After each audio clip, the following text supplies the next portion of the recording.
Marie-Clotilde de l'école du RPI de Sceaux, alors, aujourd'hui est une journée particulière pour toi et pour tous les élèves. Alors oui, c'est notre 4e journée de tournage et aujourd'hui on va filmer avec tous les figurants, les parents, les représentants de la mairie, les représentants de l'éducation nationale aussi et même des grands-parents qui se sont déplacés pour cette journée exceptionnelle. Tu me parles d'un tournage, mais de quel tournage? Alors c'est le tournage de notre film Résistant qui se passe pendant la Deuxième Guerre mondiale, en 1942 exactement. Et là on va dans la forêt où des miliciens ont monté un camp où ils emprisonnent des juifs en attendant de les remettre aux nazis. Et c'est un grand projet là, pour des enfants. C'est venu comment?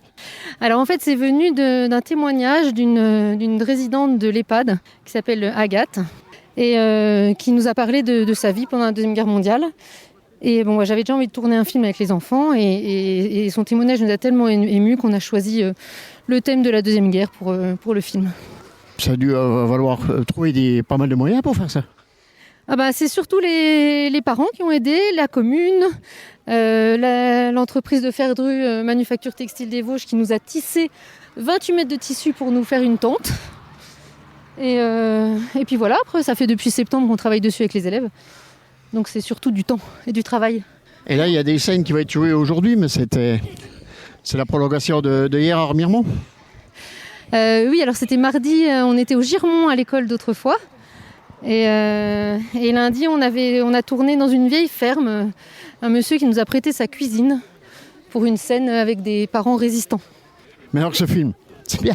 Tu dis que ça s'appelle Résistance, mais ça a pour but d'être visionné où? On a pris contact avec le cinéma du Tillot, donc on espère qu'on pourra le projeter là-bas et le regarder avec les enfants et leurs parents. Et puis peut-être d'autres écoles de rue. Mais j'ai pas encore lancé les invitations.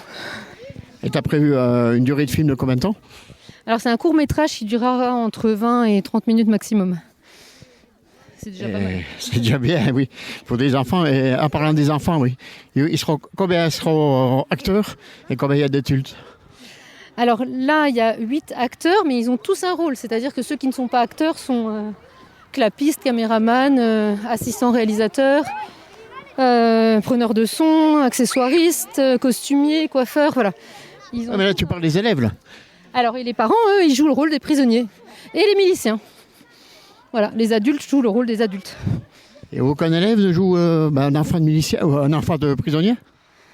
Alors, il y a 2 enfants juifs qui, justement, c'est justement l'objectif, c'est d'aller libérer leurs parents.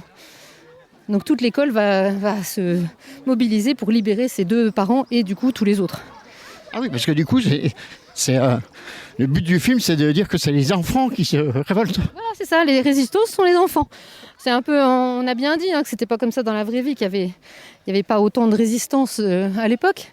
Mais ils ont tous eu envie d'être résistants et donc voilà, on précisera que bien sûr tout est imaginaire et que tout n'est pas forcément réaliste. Oui, il faut que ça reste un peu du domaine des élèves, quoi. Voilà. Après, on a beaucoup travaillé sur... par exemple, là, les parents vont porter l'étoile juive. Donc, avec les élèves, on a beaucoup travaillé sur cette étoile-là, ce que ça représente. Et c'est tout un travail aussi en histoire, un travail de mémoire sur la Deuxième Guerre mondiale.